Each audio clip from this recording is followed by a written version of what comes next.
Yo, how's it going, guys? Let me know if you can hear me. So if you whack in the chat whether you can hear me, that'd be really useful. Right now, so I haven't actually used YouTube Live before.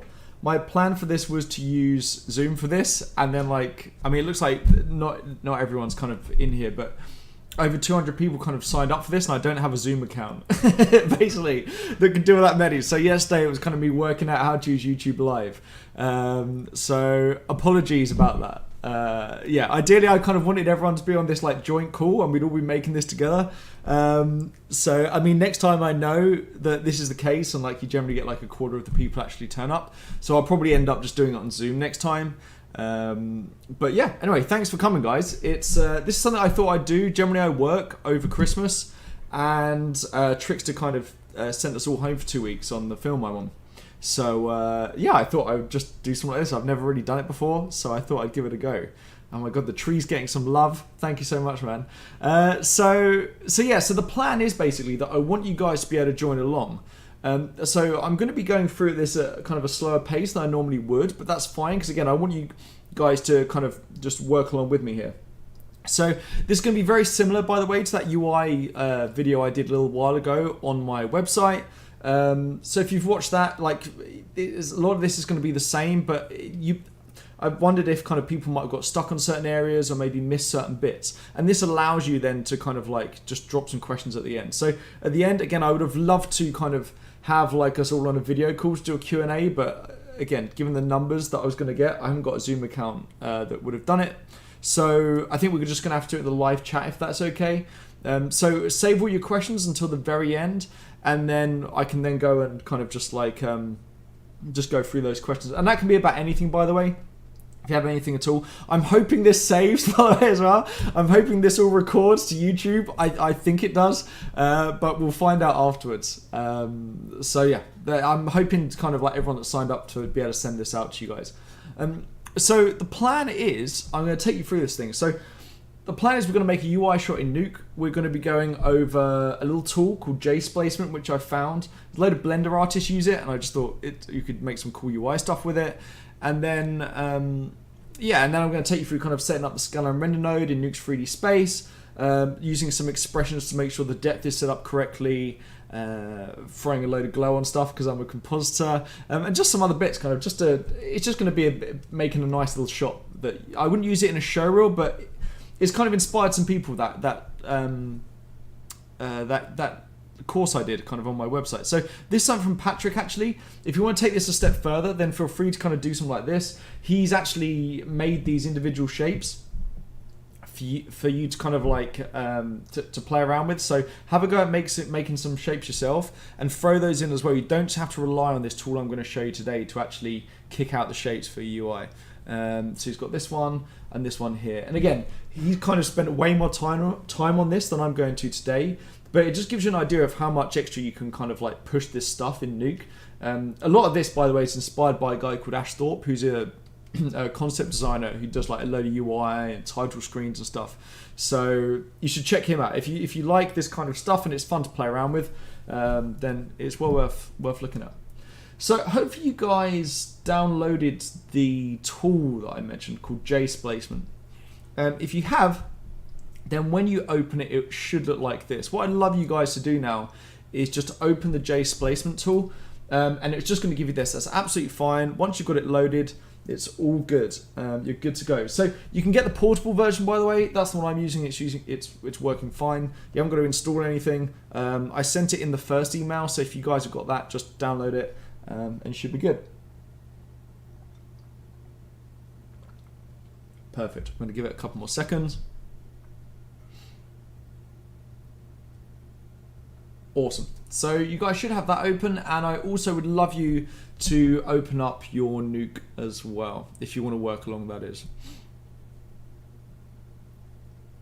If you could write in the chat once you've got those open. I mean, this is a bit delayed, but write in the chat anyway, just so I know who's kind of working along and who isn't. It would be good to see.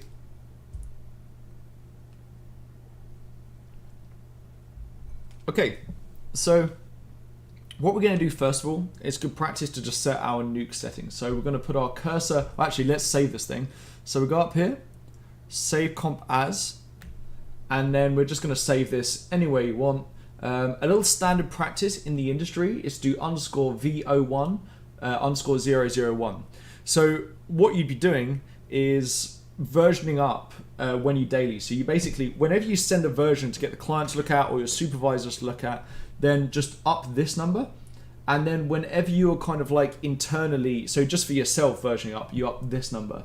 And that's a pretty standard way of working. So I would kind of stick to that, and it'll be a really nice start. So for instance, if I felt like, you know what, I've made a bit of progress in the last few hours, okay, I'm now going to call this 002, and you're good to go. So it's kind of like a subversion. There you go. Cool, we've got people working along. Awesome, awesome, awesome. Okay, so let's set our project settings. So we'll go over here, S on the keyboard, and we're just going to set this to HD. 24 frames second, and frame range is absolutely fine, but we just want to set that to HD. And we're good to go. So, first of all, let's open our J-Splacement. And let's click this up here. Now, this is going to give us like a nice lot of options. So, what we want to be doing is we want to be clicking this one first of all. We're going to be using this area to basically give us the color of our UI. And this is something I like. I really loved kind of like mucking around with this stuff and trying to create these shots, but it was really painful kind of individually, as I'm sure Patrick had when he was making this stuff. Like, he had to manually make each, like a load of these shapes in kind of Photoshop or Illustrator maybe. And it's a huge pain in the arse. And like, I'm a compositor, right? And like, I'm not patient, I'm a compositor, right? I want to see stuff instantly. So this is just a great way of kind of getting you up to a very good look very quickly. But again, you can make those shapes. So once you've got this, we're going to click here, J-Splacement Classic, and then we can just click anywhere in this box on the left hand side. So we're going to click over there, and now it's going to give us a ton of little boxes. Now, play around with this after kind of this session we're doing, but you can obviously adjust these and then click again to refresh, and you can obviously up the scale, you can adjust the spacing, you can actually turn certain elements off. So for instance, you might not want any of this shape or this shape. So it's up to you on that. I'm just going to leave it kind of like standard for now, but I'm going to let you just play around with that in your own time. Again, once you've got this up and running and you've actually got the Nuke script, it's very easy for you to just swap stuff in and out of. So you guys are going to end up with a template today. So leave that as is for now. Now again, I said we want to get the color out of this, and black and white isn't going to look that cool. So let's hit toggle colorizer. And what this does, it now gives you kind of like a set of different colors you can pick from. Let me just get my notes. So it now gives you a set of colors that you can actually pick from here. So for instance, if I click over here, you'll see that we start getting, wow, okay, look, it's actually added some color to it. And I can click any one of these, and they're all going to kind of like randomly assign some colors to each of the boxes and all the elements in there. So we can pick any one you want. On this occasion, there's no kind of like right or wrong. Again, have a play around with it afterwards, but for now, let's just pick any one. I'm going to pick this one that's quite cool. Perfect. So now we've got this, we basically want this image. So what we can do is we can hit save color, and now this should pop up a little box. I'm going to call these live course elements. Sorry, by the way, I have a mechanical keyboard, so it's probably super loud. And you can just call this whatever you want. I'm just going to leave it as blank for now, but whatever you want to do, just whack that in there. Now, you kind of want to grab a few of these, so let's just pick a few other ones. Wow, that looks a bit nuts. Let's try that. And by the way, you can obviously grade these when you get into Nuke, and oh, that's called the same thing. So let's just put the number 2 at the end. Yeah, so you can obviously grade these when you get into Nuke, but it's still worth kind of just like picking a few that you like. Again, once it's done, it's done. So there you go. Save color. Cool. So there we go. So now we've got the color of all our UI, and again, you could go to town on this, grab a load more, but for now this is absolutely fine. So once we've got this, what we can do is we now need to kind of get our UI shapes basically. So what we can do is we can actually go to save height as well. What this will do is it's basically going to kick out like a black and white version, I think. There we go, and I'm going to undo the colorizer. Can I turn this off? No problem if not. Nope, let's just leave that. And then what we're going to do is go to the dot grid. Now this is kind of how you get some really nice little like features in your UI. So I'm going to give you kind of like 20 seconds just to kind of work on that and get those stuff out. Again, whack in the chat once you've got your little color set up, just so I know when to keep going.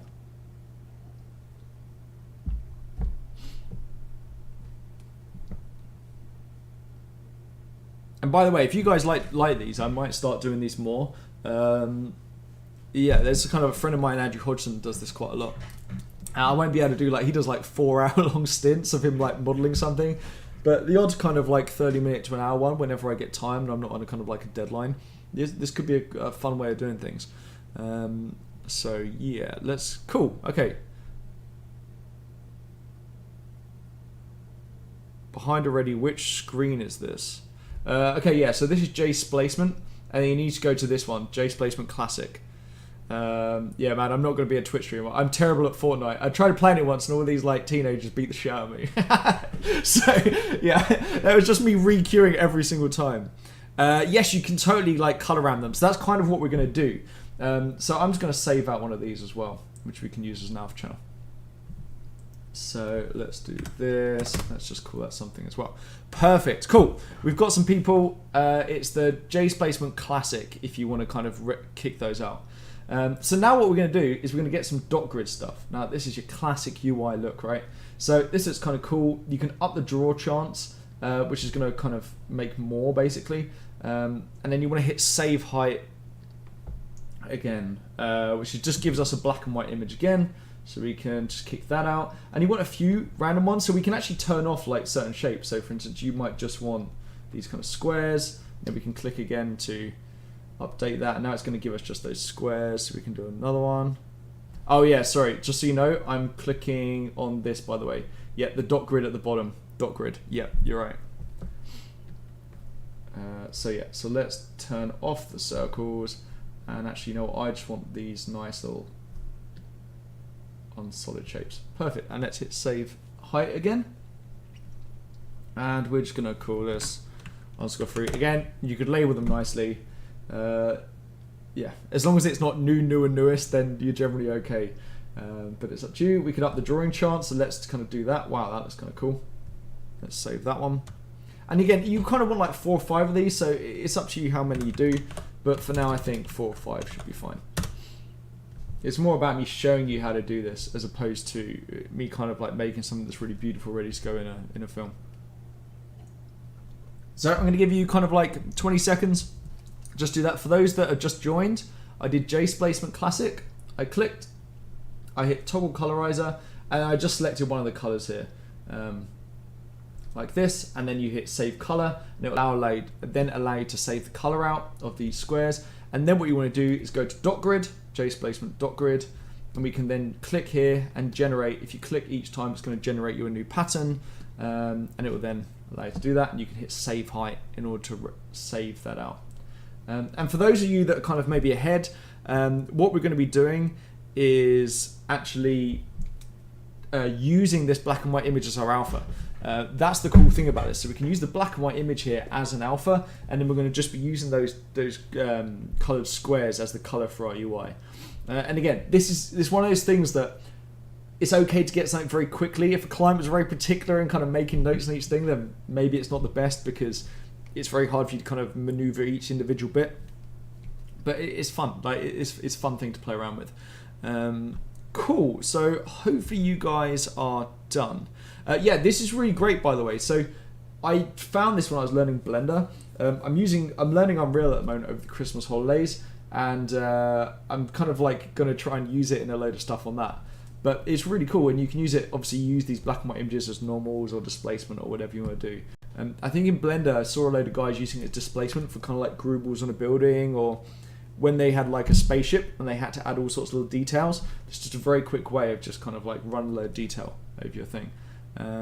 So yeah, hopefully you guys have got those out. So now what we're going to do is go back into Nuke. Yeah, exactly, yeah. Great for adding lights and such to 3D buildings. Yeah, Luke, you're exactly right, man. Cool, so now let's go into here. And hit R on the keyboard. And now we're going to be able to read in some files. So we've got to go to our, live course elements. I'm going to undo sequences because you can see here it thinks that this is a image sequence. So I'm just going to undo this. So now I get each image individually. Click at the top, hold down Shift and click at the bottom, and then hit open. Like this. Now I want these in a nice little neat line, so I can click and drag to select them all and hit L on the keyboard. That's now going to put them in a nice little neat line for me. If you're like me, I generally don't use a properties panel. I have a little hotkey which you can find on my website. If you hit Shift D, it'll close all my properties, which is really nice. So how I generally work, and you don't have to work like this, this is just my way of working, is I actually lock this and hide my properties panel. And then when I click, I have floating panels and I hit Shift D to close them. So you can end up having all this stuff up, Shift D to close them all. It's really, really good. Yeah, that's my little unique way of working. So once we've got all this stuff, we're just going to place these together. So I'm going to click and drag here and come over here. Oh, any questions, man? Just leave them to the end and I'll just answer them. I've just seen there's a question about Unreal. So we're going to basically have our black and white images over here, as you can see, and these are pretty big. So we can just reformat these down. It's quite handy having them big though, because what we can do is we can reformat them. And then actually, Conrad's not a fan of the floating panels. By the way, Conrad's is a compo that with way more experience than me, so maybe listen to him. If he hates floating panels, maybe they are the worst thing ever. But I love them. I absolutely love them because it's just so easy to work them. And just Shift D to close everything is amazing. So yeah, actually, you should check out Conrad's got some really cool plugins and stuff. So check those out. I'm sure if you click on his face, it'll take you to his YouTube channel. So there we go. So now the great thing is, because these are so big, what we can do is actually move these around. It allows us just to kind of shift this up and down to actually move them. So there you go. So now we can basically generate even more kind of different UI shapes. So there you go. Perfect. So we're just going to reformat these to our project size. Actually, do we care about that? No, we probably don't care about that because we're going to be capturing them as Scala and Rend node that will do that for us. So let's throw in a card. And we're going to put each of these guys on a card. Now, we're not going to be projecting them. I want this to stick actually to the card. So if I scale up the card, it's a bit like elastic. It's going to stretch the image that's actually on that card. So let's make this card here. And we're going to set the rotation here to 90. That's just going to keep that nice and flat. Perfect.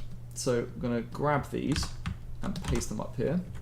And we're going to select them all by click and drag, hit tab and type backdrop. And we're just going to call these alpha, just so we can come up here and grab them. I like to make this 120 bold italic, just so we can see them from really far away. I mean, it's not such an issue on this shot, but when you're working on a big script, being able to just see what's going on from this far out is a really, really nice feature. So we're going to grab those, and we're just going to grab these up here as well. I'm just going to call these color. We're going to do 120 bold italic. Perfect. Cool. So what we've got are our alphas that are going to cut out the colors. Actually, that should be over here. So let's grab our first color. And actually, you know what? This one, I'm going to be using our square as the alpha. Okay, so first up, this is our color. This is our alpha. If we look at the alpha channel of these, it is just white. So what we're going to do is use the best shuffle node ever, not the new one, the old one. And shuffle any of the red, green or blue. It doesn't matter, it's a black and white image, so your red, green and blue channel are all exactly the same. I'm just going to pick the red, so red in, alpha out, and we can just turn all the others to 0 or black. So it's just going to fill all the other color channels with black, and then our alpha is now filled with this. What we can now do is just copy in that. So I'm going to hit K on the keyboard to make a copy node with my cursor in the node graph. Shift, select this, Shift, select this, and hit Y on the keyboard, and that's going to connect these up for us. Super, super quick. It's really handy, that hotkey, so it's a good one to remember. And then you can use Shift X now, if you did want to. This is okay as is, but if you did want to flick the A and B around, it's Shift X, and that will now allow you. Oh yeah, if you're on the new Nuke and you want the better shuffle, hit X on your keyboard over here in your node graph, and then type capital S shuffle, and then hit OK. That should bring in the old shuffle. Yeah, it's causing a bit of havoc on shows at the moment because you basically, yeah, if you open up an old Nuke script, it gives you a load of issues. Or actually, sorry, if you open up a new Nuke script in the old version of Nuke, it completely screws you up. So yeah, anyway, fun times. So there we go. So what we've done here is we've shuffled the red channel into the alpha, copied that in to the alpha over here of this color image, and now what we're going to do, the alpha, by the way, if for those of you that are a bit kind of newer to Nuke, the alpha is a little bit like drawing your dotted line around what you're going to cut out, right? That's a good way just to kind of like start getting your head around it. And then the pre-mult is the scissors that actually does the cutting. So anything that is 0 or black here is basically going to be completely cut out. Anything that's grey is going to be 50% cut out or see-through, and then one's going to be 100% of the color. And not see-through at all. So that's just a good way. I mean, like, there's better ways of explaining, but if you're very new to Nuke and you're not used to alphas, that's a good way to think about those. But I'd really implore you to kind of like understand what the pre-mult's doing and what the alpha's actually doing, because it kind of makes it feel like you kind of understand and like you're seeing into the matrix when you start kind of learning about that stuff. So we're now going to apply this alpha by doing a pre-mult. And what this will do is our image is going to get darker or the same color, because we've got 1, which will keep all our colors exactly the same, or we've got things that are less than 1, which are going to then darken the image or make them black. So once we've got this, we can now place this on a card. So we're going to connect our pre-mult up to a card. And there we go. Perfect. Cool. Amazing. So what we now need to do is connect up a C node, and we're going to drop a scanline render node in. So I'm going to hit tab and type scanline render, and I'm also going to hit tab and make a camera as well. Now what we can do is, it's a bit annoying kind of like having to move this and then rotate it so it's looking at what we want it to look at. So actually what we can do is hit tab and make an axis node, and you can see on our camera input over here, we have this look kind of input. So if we connect our camera up to the axis, see instantly it goes, it knocks down and then it just suddenly looks at the axis.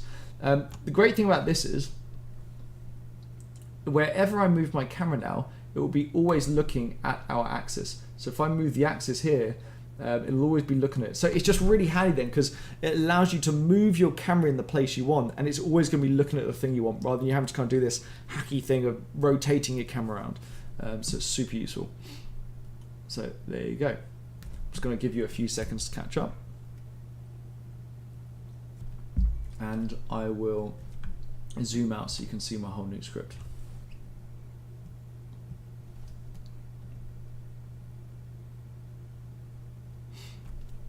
Perfect.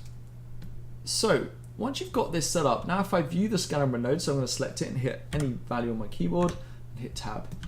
This will now start rendering, and there you go. That's kind of cool. So once we've got this, that's kind of our start basically. Now I probably want to move my camera in slightly. Let's move it a little bit above, and we might want to scale up our card. There you go, that's kind of cool. Cool, so now let's start adding some more elements. And the secret to this is kind of like layering them up so there's some depth in there. Now, you don't want to kind of like, if you've got loads of cards here, you don't want to have all these cards connected up like this. It's super messy, and it's just a bit of a nightmare whenever you've got to do anything. So a really nice way of doing this is actually, if you select your whole setup, hit Control C, and then paste to the side, you can actually connect scene nodes together. So if I now take the scene node and plug it to here, it's just a really nice way of working. A really nice way. So if you've got multiple cards, something I like to do is just have multiple scene nodes along, because it keeps things super neat whenever you're working it, and allows it to kind of be very obvious what you're doing. So I'm just going to give ourselves a bit more room. Cool. So the great thing is, now what you can do, now you've got this sub, you can start swapping stuff in. So let's look over here, and we've got our pink stuff. So let's grab a different color. Actually, you know what? Let's keep the same color, but take some crazy dots. So let's do this.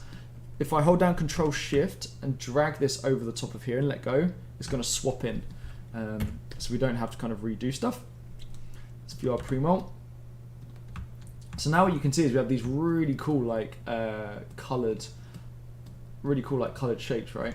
So what's happened is it's basically taken the alpha from here, which has got the shapes in, and then we've got the color from here, which has obviously taken the color, and there we go, we've now just applied it to our really cool shapes. And then we don't want to have these cards in the same place. Some hacky stuff can actually happen if we do that. So let's just move it down. Actually, I want these kind of on top a little bit, like this. Let's just have a look at what we've got. Perfect. And now what you can see is we actually have these like little dots here. I can turn those on and off. So we've now just done our second layer. Now, as someone was saying, we can actually adjust the color here. So I probably want these to be a bit more obvious. So I'm just going to put a grade node in and gain up. And you can see now they just pop out a little more. And you can go a bit nuts with them. There you go.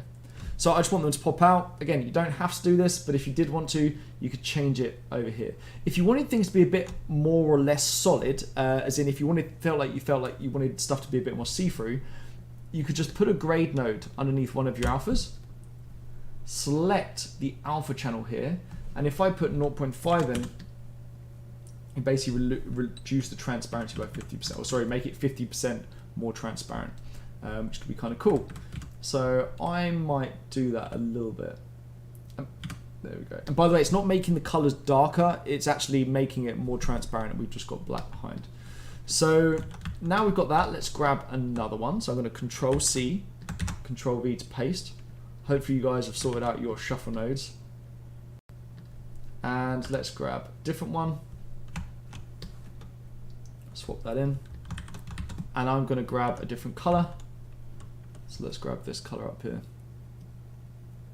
How are you doing, by the way? Are you kind of stuck at all, or are you doing okay? Feel free to say, by the way, I don't mind re-going over a few little bits if needed. I probably haven't got time to do the whole thing, but we can go over a few little bits. So what I've done there is I basically just swapped in one of my other colors. Again, using that Control Shift, click and drag and let go trick to swap that in. Super handy.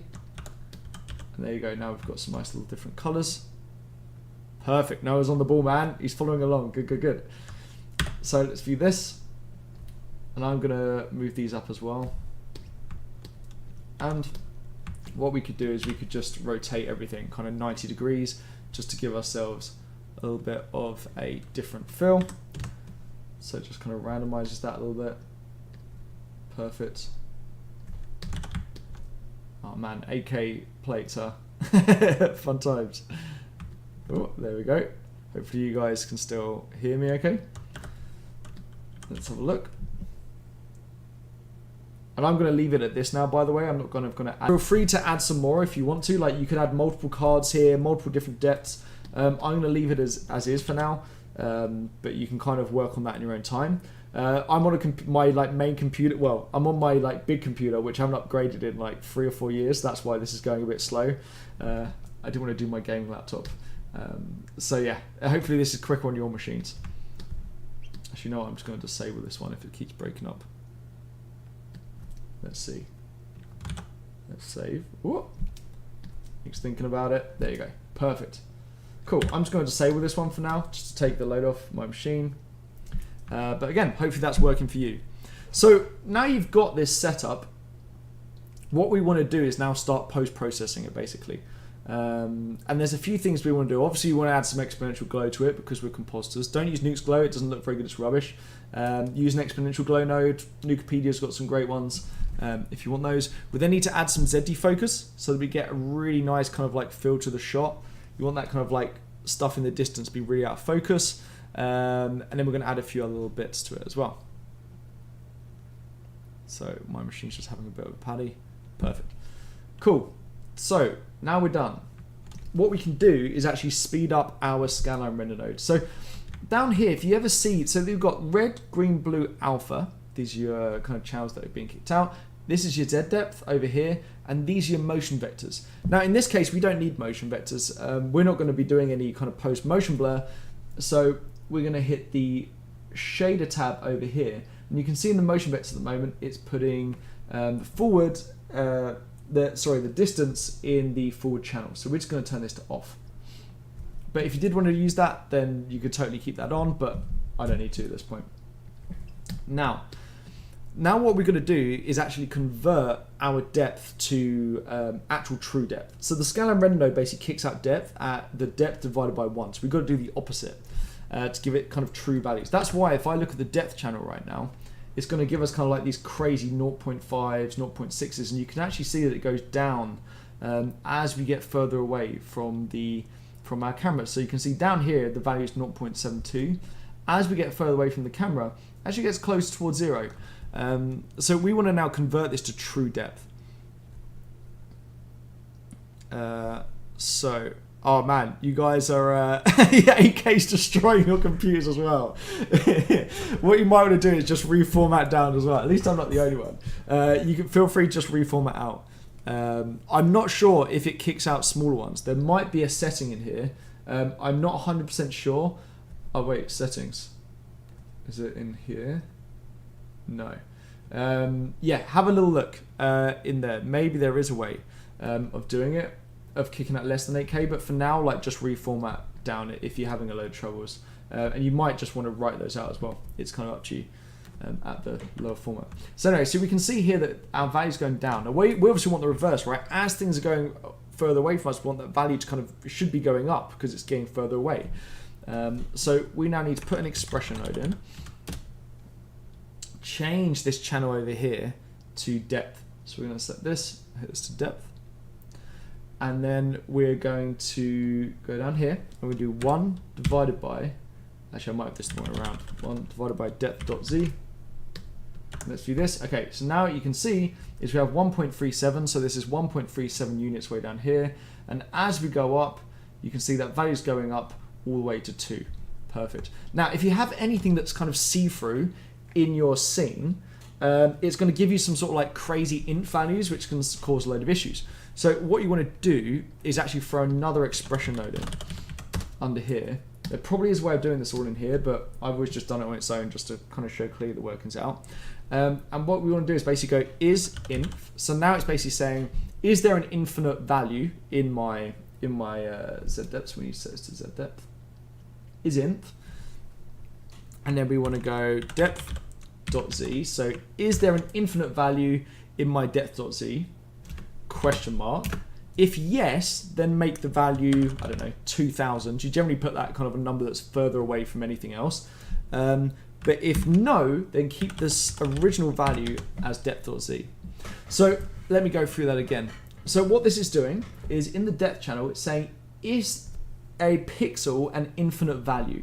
If it is, then it's doing this one, so it's making it a value of 2000. If it isn't an infinite value, then it's keeping it exactly the same as the original depth.z. And you can do this on a few things. You can also do this with isNaN. So if you've got any NaN pixels in your shot, then you can say, okay, if it is the NaN, then replace it with the green channel value or the red channel value. If it isn't a NaN, then just keep it the same. So this is super handy. If ever you have any infinite values in your depth, which after using this expression here with the 1 over depth.z, the 1 divided by depth.z, then this is basically how you want to fix that. And there's a few other little articles online that maybe you can do it a bit more elegantly, but that's just one of the ways that you can do it. So now we've kind of fixed our depth. And by the way, I love teaching this because I was one of those guys that when I was first learning this, I'd like go into the Z-Defocus node and literally just be like not knowing what bloody math to use, right? So just now you've set it up, the scale and render node, you can just have to use the depth basically. So there we go. So we now we want to kind of like apply our defocus to this image. Now we've set up our depth channel, so we can connect the image in to here, and then we can go to, we want to set this to depth, and we can go to focal plane setup on the output. I'm just going to wait a few seconds, so just in case you guys need to catch up, I'm going to zoom out of my screen.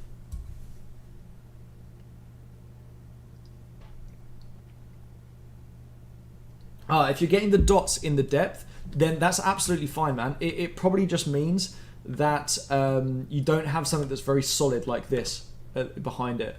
So for instance, if I turn this off, I'd imagine I'll get the dots as well in my depth. There you go. Can you see? Because these are all values of 2000 and this isn't. Yeah, like that. So it's just probably because there's not a solid card behind it if you're just seeing dots. And that's fine. Don't worry at all about that. It's absolutely fine. Give it a few more seconds.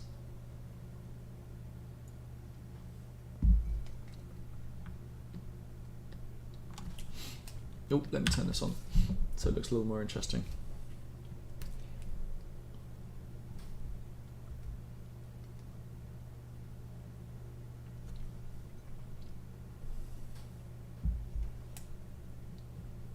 Okay, so once we've got this, if I double click the Z-Defocus node, what's going to happen is it's going to bring up our properties panel, and also it's going to kind of give you this little dropper, this little focal point dot over here. What this is doing is wherever you drop it, it's basically a color sampler. That's all it is. Wherever you're dropping it here, it's basically sampling the value from your depth channel. That's all that's happening. You can see as I drag it, the focal plane value here is moving as it samples that value on the depth. So what we can do in order to help ourselves see what's in focus, we can go to focal plane setup and view that. Now what this is going to do is going to color code stuff. Oh yeah, my GPU can't handle it. So it's going to color code stuff. So the red, whatever's red at the moment is going to be in your foreground. Whatever's green is going to be in focus. Sorry, whatever's red is going to be in front of the focal point. Whatever's green is going to be in the focal point, so that's going to be in focus. Whatever's blue is going to be behind that focal point. So what you should be seeing is as you drop this around, you can see that my red is kind of moving always in front of the focal point, and the blue's always behind. Now, if I want to start seeing some green, I've just got to up the depth of field here. And this is now making this area in focus in my image. Perfect. So once you've got this and you feel like you've kind of selected the area that you want in focus, you can then just go to the output and hit result again. And that's now just going to give you the result of your defocus. And you can see at the moment, we're not actually doing that much defocus. This is basically going to cap out your defocus at this value. So the higher this value, the longer the higher both these values, basically, the longer this is going to take. So good luck everyone with your 8K images. I'm reversed. Red is on top of blue. Okay, if yours is reversed, make sure you've done this expression where I've set the depth here, this to depth, and then you're going to do 1 over depth.z. That might be the issue. So if your red is behind the area, yeah, exactly, comrades on the ball, man. So if your red is behind your defocus area, then yes, it's your 1 over z that's doing it. So make sure to check that. So now what we can do is we can start upping our defocus levels. So let's just up this, and then again we just pray that this doesn't destroy our machines. Cool, so we can start seeing here, we have some nice defocus in the back, super cool. And we've got a little bit at the front, so let's just move this maybe towards more the middle. And I'm going to make the depth of field a bit lower. Ah, okay, yeah. Perfect, yeah, so you just need to make sure your Z defocus is set to depth, and you're all good. Perfect, so now you can see we have some defocus here. Now we could, let's see actually, can my machine handle this? Let's push our luck. Oh man. It's depressing when your laptop's more powerful than your main machine, by the way. But the thing is at the moment is I can remote desktop into work, so you don't need a powerful machine. Like, as long as your internet connection is good, you're good. You're perfect. So there you go. So now we've got some defocus in there. A little trick, and this works really well on like night shots. If ever you've got those kind of like, if ever you want to push like a background that's nighttime with some lights in, out of focus, and you want those like really cool bokeh shapes, here's a little trick I learned off a very good flame op. Put a grade node before your Z defocus, and then put a grade node after, like this. And then what we can do is control click and drag this over to here. So basically what I'm doing is I'm control clicking the squiggly line next to the gamma of the top one here. So let's grab our grade 3, control click this squiggly line and drag it over this one and let go. And what we've done now is we basically just expression link them. So you can see we've got this green line going through, and what we've done is anything I do in this gamma, you can see the bottom one changes as well, which is super handy, right? So now we've expression linked those up.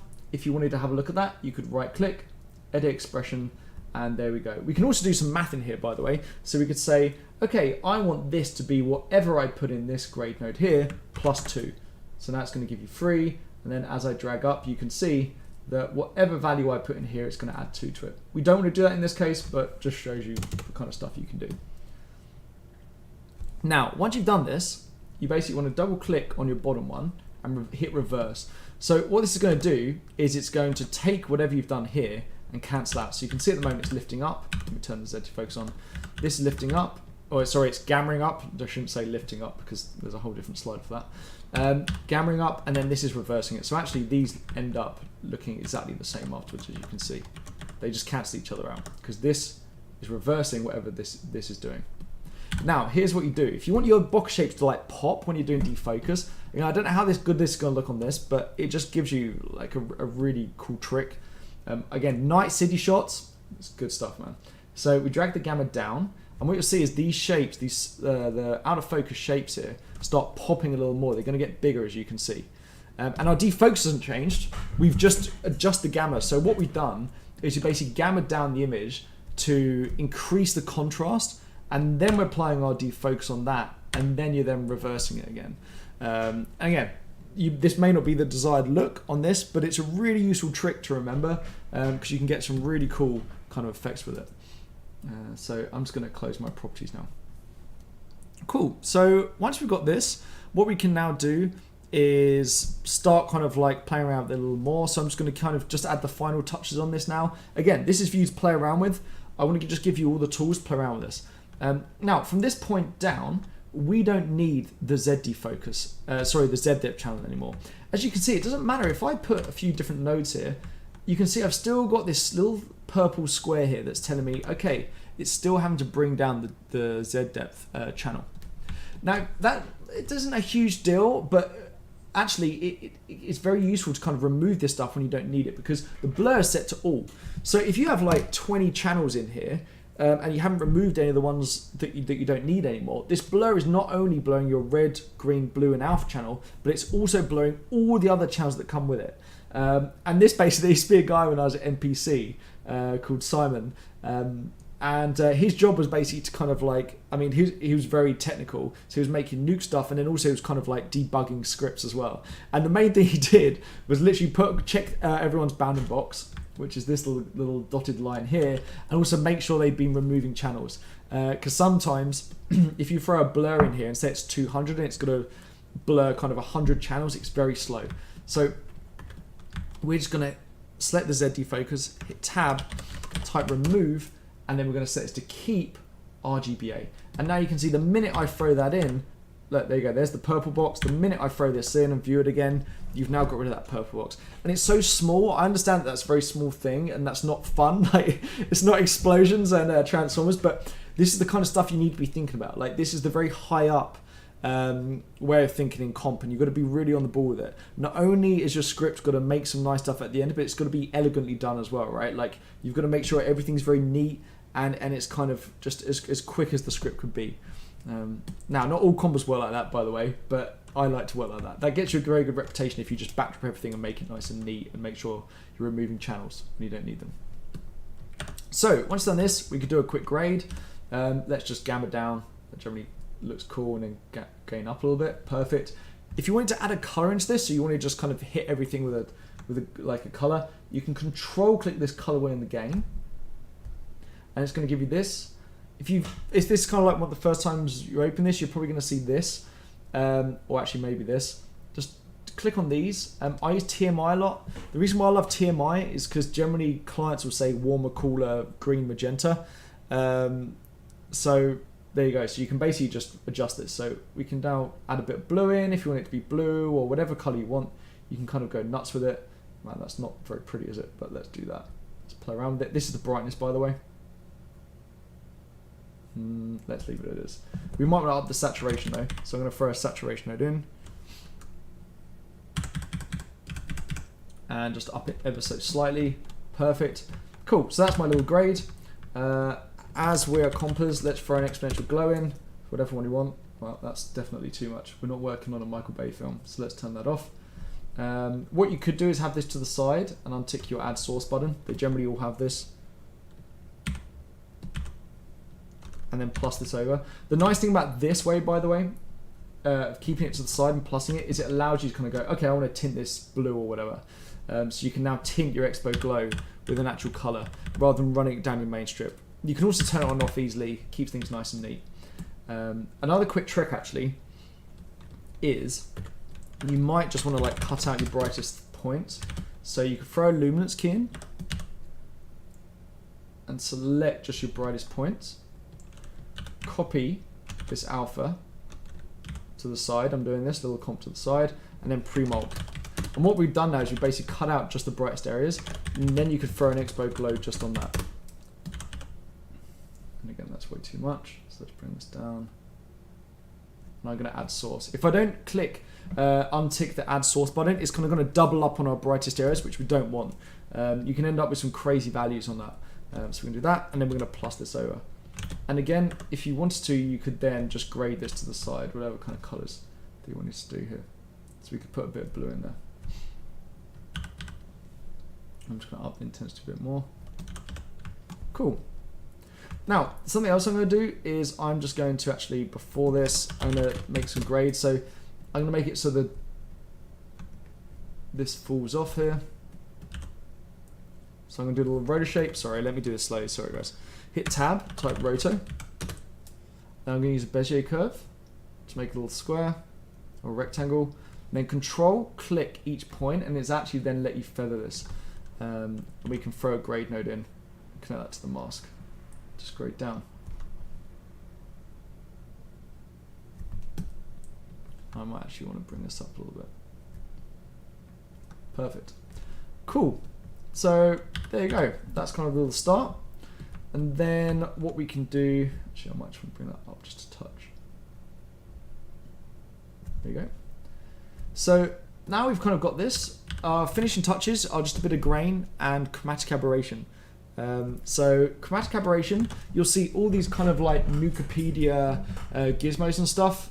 And I used to use those as well. And then I worked at ILM, and you do it like, here's a better way of doing it. Throw a God rays node in at the bottom, set your channels to RGB, and then untick green and blue. Then if you scale, you'll see we can basically now get chromatic aberration. You want to make this very small, but you'll see now that we just get a bit of color separation. And what's happening is and by the way, you don't use a transform node with a scale to do this, because what that's going to do is it kind of uniformly scales everywhere. So even in the middle over here, it's going to be scaling those values out, whereas actually you kind of want it to be hitting stuff more on the edge. So the God rays is a really great way of doing that. So we can do this. Now we could obviously do the green channel if you want, and you can see now we've got this like cool purple and green separation. So maybe let's go for a bit of that.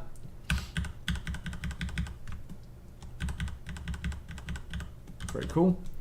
And now, okay, so now bounding box is getting a bit bigger. So let's throw a crop node in, just to make sure that's nice and neat. And then last thing is just a bit of grain now. So we can just throw some grain in. Untick apply new for because you want to apply it to everything. I mean, if you've got kind of like a grain set up, then feel free to use that. Whatever you do, you could take this from a plate if you wanted to use like Das grain or something. And then let's turn on some letter boxes, of course. There you go. And there is a cool little UI shot. So those little finishing touches there, what I did is I used a God rays node to add some chromatic aberration. You can see you go kind of nuts with it. I then cropped it because it was getting a bit big, and then I've just added some grain at the bottom. And by the way, the letterbox that I've turned on here, I went up here and hit full, and then you just want to click on the bottom one. This one. This won't render with this. It's just going to basically just kind of it's just a visual thing. So there you go. There's a simple UI shot. Hopefully that was useful. Have a play around. I mean, look, you can see my grades really help it a lot. God rays. Yeah, so the God rays is way lighter basically. The volume rays, yeah, they both give very similar results. I try and use the God rays first. Because it's just way lighter. The volume rays does give you some nicer results, but the God rays is super handy to use. So yeah, that's generally my go-to. And then if it doesn't work, I use the volume rays. But I'm finding that I use the volume rays less and less now. So yeah, hopefully that was useful for you. And apologies if I went a bit too quick. Again, hopefully that YouTube's going to kind of record this. I think it does, but I need to have a look after this session. So there you go. That's basically a UI shot made from scratch and me talking you through it as you go. If there is a recording, I'll be sending it out to everyone who wanted to join in, even the guys that weren't here. So there you go. So what I'd love to do now is basically do a bit of a Q&A for kind of 10, 15 minutes. We don't have to, but if anyone does have any questions, then feel free, just put them in the chat and I'll start kind of like working my way through them. If you want me to just to kind of show anything again, or maybe you want to see my Nuke script, then just let me know. I can kind of zoom in on certain areas as well. But hopefully that was useful anyway. Like, yeah, it's been a tough year for everyone, and this is just something I wanted to do to try and like give back a little bit and just share a few little tricks. And I hope you guys have got a little bit of time off over Christmas for you to play around with this stuff. Again, if you're going to make a compositing show reel, I wouldn't have this as a shot in your reel. But if you've got a screen replacement, then who knows, maybe you could just kind of like throw this in and corner pin and track this onto a screen. So yeah, give that a go. But yeah, any questions at all about anything? Like, some people don't like asking it, but if you want to ask about like contracts or or whatever, like whatever you guys have got, like feel free to ask me. It's I remember what it was like. What would be the next step? So you could animate the shape. So something you could do is little tip is you could basically run some noise over here. If you wanted to kind of animate these, a really great way of doing it would be to make some noise. Oh man, wrong one. Like this. Oh, let me just turn off my letterbox, and I'm going to actually screw it. I don't want to do it there. Let's camera it here, and then we could then move this. So we could set a key on the first frame, and then move it up on this frame. So now you can see we've got it moving. So you could do it a bit quicker, but anyway. And then you basically just multiply these two images. I want to throw a clamp in here. Whenever you're grading alpha, always throw a clamp in. Yeah, your alpha should always be between 0 and 1. And it sets to multiply. Now what you can see is we've got this. So I might need to bring this up just a touch more. There you go. And now if you play through, what you're going to get is stuff slowly changing value as your noise changes. So there you go. It's like a procedural way of doing it. You could make your noise move quicker, and that's going to make this stuff move quicker. So let's go here. Let's up this again. Again, sorry about the keyboard. Super loud. Let's go here and play this through. So now you can see you're getting this kind of like stuff flashing, and that's just multiplying the noise through. The thing is like if a client was like, oh, I want you to kind of change this one particular thing, then it's going to be a pain. Something else you could do is, if you did want this stuff to move randomly, would be using the Nukepedia random expression, which I think Victor Perez put on Nukepedia, but it was actually, I think, originally from like some Effects PhD tutorial. There you go. So if you go here, you can see you could just copy this. Copy this one into a grade node, and it's then going to flicker everything up and down. So that'd be really good as well. So that's how you could add a bit of life into it. Something else you could do as well, if you wanted to, is just move the focal plane. So, oh crap, this is going to concat if I start this up. So you can basically go here, set a key, go to another frame, move your focal point, and now you're basically going to get a really nice depth rack in this. So there you go. That's how you could add some life. Another question is, any tips for monitor comps? It kind of depends really. I prefer it if the monitor's set to... Sometimes you see people put green on the monitor. I personally prefer it when it's black, because then you get all the screen reflections for free, and you can just plus them over. Yeah, that's kind of the main tip really. And then, and one other thing is, like, if you're actually going to shoot monitors, sometimes there's stuff on the monitor to track and you don't need tracking markers. That's something I see as well quite a lot. Like, remember, you can use... It doesn't have to be a tracking marker track. You can kind of track anything. So yeah, hopefully that helps. Any other questions at all about anything? Oh, and no problem, by the way, about doing this. Like, honestly, it's always really fun doing this. I do all these like pre-recorded courses, and obviously you get kind of a few emails every now and then saying thank you and what people liked and didn't like about them.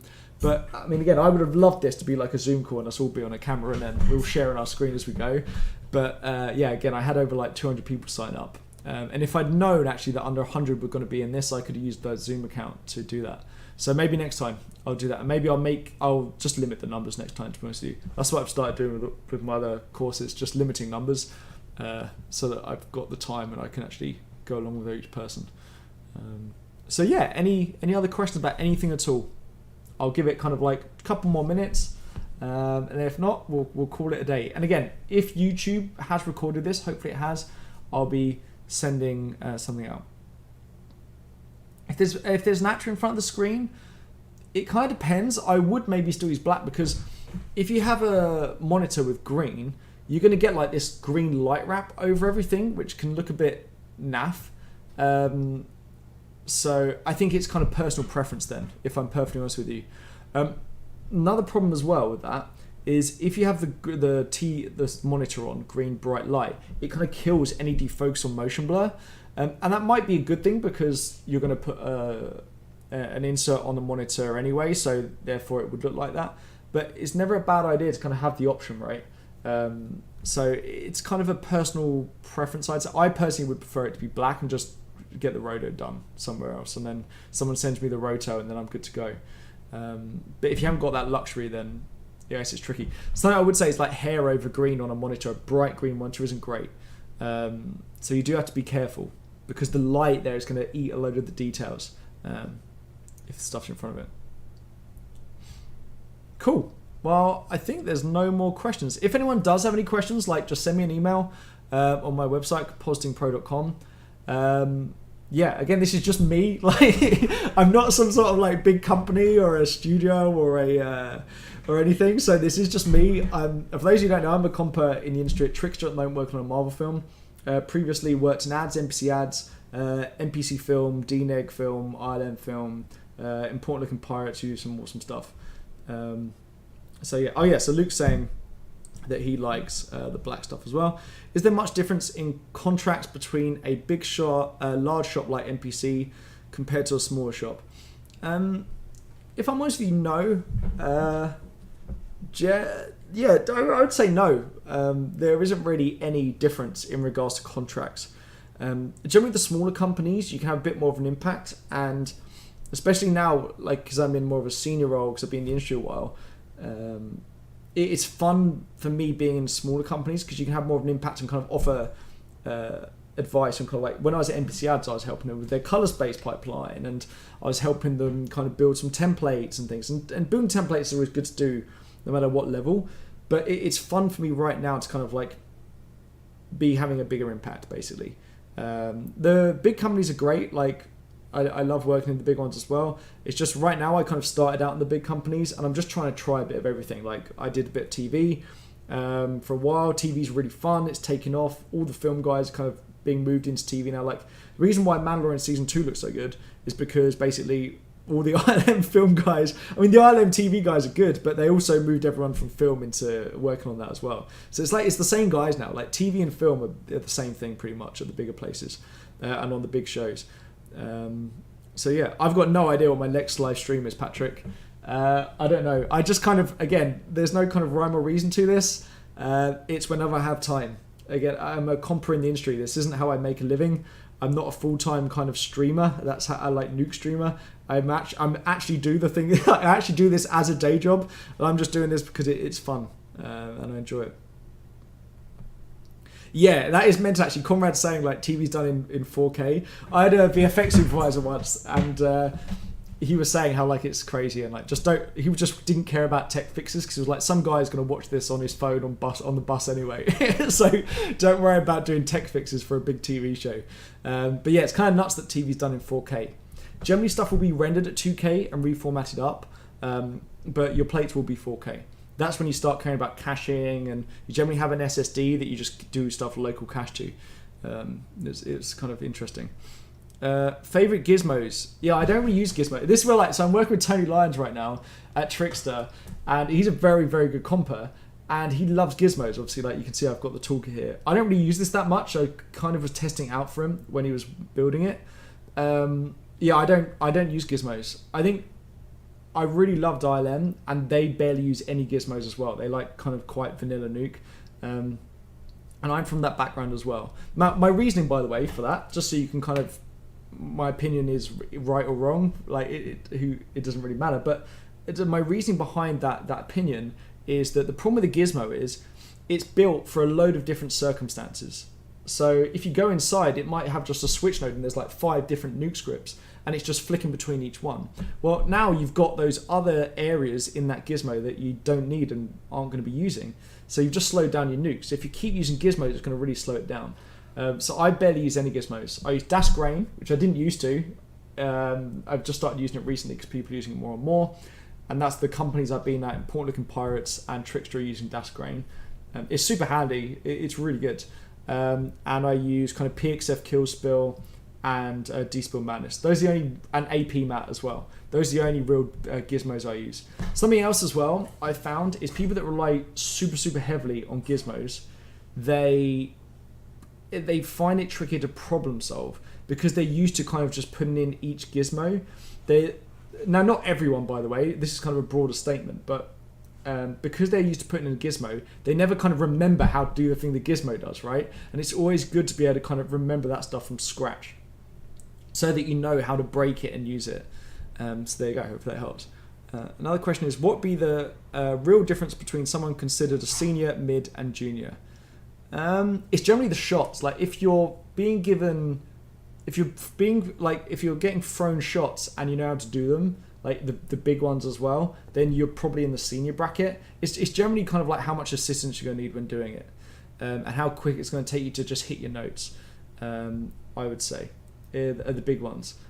Also, seniors are like as well. It's like you can offer more advice. For instance, like I was doing it at certain companies, like color pipeline advice, or doing templates, or leading a team, like I've done before. Like you've got kind of a few other artists, and you're leading a team or running some kind of daily for your sequence. That starts to get into the lead category, but seniors generally where they can kind of throw you a shot and you can just get it done. I mean, it's going to be tricky. Like I had some nightmare shots. I had this Lovecraft Country shot. It's 1800 frames blending between 2 plates, and that wasn't fun. And it was a challenge, but I got it done. But they felt like they could throw that shot at me. I would show you, but it's super graphic. For those of you who want to see it, if you go to Lovecraft Country episode 8, it's like the big shot on the bed. It was a nightmare. I'm trying to work out how to put it in my reel at the moment because it's super gory. So yeah, one thing I would say about this industry is like years do matter a little bit, like, but there are some guys who've been in the industry kind of like 20 years and haven't learned anything new for the past 19 years, and there's other guys who have been juniors and been working their arse off for 5 years and got to a very high level, right? So I think people sometimes forget that like if you've got 2 cars, one's going 10 miles an hour and one's going 100 miles an hour, like that's also a factor. It's not just years in the industry. So yeah, it's kind of like it's kind of tricky. Generally, people know what level they're at because you can compare yourself to other people in the company. Again, ideally, be at the big company so you can compare yourself to the best people in the industry. In film, would your dynamic range in comps be deeper? No, it's exactly the same. It's just the image size. As Conrad said, yeah, high-end TV and film have exactly the same, pretty much the same workflow. So yeah, because it's all shot on the same cameras, right? So it's no different. Yeah, Conrad also said if you rely on gizmos, you don't understand what the gizmo's doing. You don't know. Yeah, exactly. I've got like books of. Okay, they're all behind my desk, but I basically was surrounded by books of like crazy node graph drawings, where I've kind of gone inside a gizmo, written it down, and then worked out what's happening each bit and kind of asked, why is this happening? I've maybe emailed the person if I didn't understand something. So gizmos are a great way to learn how to do things. And if you don't understand them, then it's a great way to network. You email the people that made them. So let's have a couple more. I think we're good. Perfect. I think we're good. Let's leave it there then, guys. So hopefully that was useful for you. For those of you actually, one second, sorry. Let me just show you something else. I don't like self-publicity, but someone did ask. So someone asked kind of, am I going to put this Nuke script up? I don't actually need to. For those of you that don't know, I run a website called compositingpro.com, and what I've shown you here is basically just like a live version of a course that I've already made, and it's already being recorded. So if you go to my website and go to resources, sorry my internet's a bit slow, it's because I'm streaming this. Resources, And basically further down here, there's other free stuff as well. So I got really annoyed because there's no CG files for people to practice on. So I just bought a CG like shot off a load of like a establishing company, and you can get like a free frame here if you want to play around with it. And then if you go to here, you can download the Nuke script, and there's more kind of condensed tutorial here.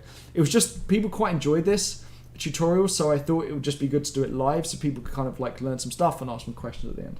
So there you go, you can literally download the Nuke script here. That's compositingpro.com, and then if you go to the resources tab at the top, you can then find it on that page and a load of other stuff as well.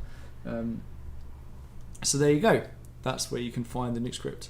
Any general idea of how the industry is going to be in 2021? Man, there's a lot of work coming. There's a lot of work coming next year. Like TV and film is going to be pretty mental next year. Towards kind of, I'd say, after March, I'd say, personally. Yeah, there's going to be work. I mean, if I'm honest with you, there's quite a lot of TV work right now. Yeah, there's quite a lot of TV work right now. And with all the Disney stuff, right? It's like Disney cash carrying Star Wars. There's going to be a lot of stuff coming next year. There's a lot of companies already starting to email out to compositors asking if they're available now, like for August and July, because they're trying to get people in that they know they can trust and rely on. So yeah, there you go. It has been a rough year, I'd say, for juniors. That's the one annoying thing, and yeah, it makes it super tricky. So TV was really helping junior guys out because a lot of the rotor prep jobs have kind of gone to the countries where it's cheaper to pay for labour. So that was generally the way into the industry as a compositor. Now, TV basically meant that I was getting a lot of my one-on-one students straight into junior comp roles because they like TV just needed people, so they were just hiring people straight into junior comp, and it was great. And the problem is now everyone's working remotely. When you're a junior comper, you want to be sat between two amazing seniors, and then I mean, I got lucky at NPC, and I've got so many mentors. Like actually, Conrad is someone I used to email when I was in the industry when I was at uni asking for feedback. So again, there's it's always good to have great mentors. So I was sat between two seniors, and I could literally look left and right and ask them questions. Now, when you're remote, you can't do that. So I'm trying to figure out ways actually to kind of help companies say like, hey, here's how you kind of onboard juniors.